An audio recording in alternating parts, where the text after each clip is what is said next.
દક્ષિણ ગુજરાતમાં પૂરની ગંભીર સ્થિતિ વચ્ચે મુખ્યમંત્રી ભૂપેન્દ્ર પટેલ એક્શન મોડમાં આવ્યા છે. તેમણે સુરત ખાતે મંત્રીઓ અને સ્થાનિક ધારાસભ્યો સાથે એક સમીક્ષા બેઠક યોજી હતી. જોકે આ બેઠકમાં ધારાસભ્યોએ અધિકારીઓની પિત્તો ખોલ્યો હતો અને સીએમ સમક્ષ ફરિયાદોનું પોટલું ઠાલવ્યું હતું. ધારાસભ્ય મનુભાઈએ જણાવ્યું કે ભવિષ્યમાં આવી સ્થિતિ ન સર્જાય તે માટે નક્કર પગલાં જરૂરી છે.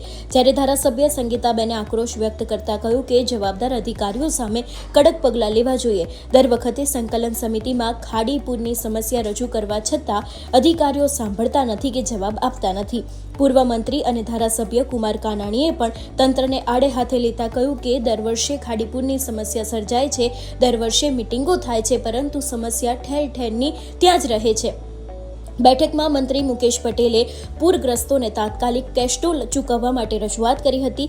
સુરત બાદ મુખ્યમંત્રી ભૂપેન્દ્ર પટેલે નવસારી કલેક્ટર કચેરીની મુલાકાત લીધી હતી. આ બેઠકમાં કેન્દ્રીય જળશક્તિ મંત્રી CR પાટીલ પણ ખાસ ઉપસ્થિત રહ્યા હતા. નવસારી જિલ્લા કલેક્ટર મનીષ ગુરુવાણી સહિત અનેક એવા લોકો છે લોકોએ મુખ્યમંત્રીનું સ્વાગત કર્યું હતું. આ ઉચ્ચસ્તરીય બેઠકમાં મનપા કમિશનર જયેશ ઉપાધ્યાય સહિત ઘણા બધા એવા અધિકારીઓ છે કે જે લોકો હાજર રહ્યા હતા. આ ઉપરાંત ધારાસભ્ય અને ભારતીય જનતા પાર્ટીના પ્રમુખો પણ આ સમીક્ષા બેઠકમાં જોડાયા હતા. બીજી તરફ દક્ષિણ ગુજરાતના ખેડૂતોએ ભારે વરસાદને કારણે સર્જાયેલી તબાહી અંગે મુખ્યમંત્રી તેમનો સમય ફાળવે તેવી ઉગ્ર માંગ કરી છે ને અતિ ભારે વરસાદને કારણે ડાંગર અને શાકભાજીના પાકને મોટું નુકસાન થયું છે. ખેતરો બેટમાં ફેરવાઈ જતા વાવણીનું કામ પણ સંપૂર્ણપણે અટકી ગયું છે.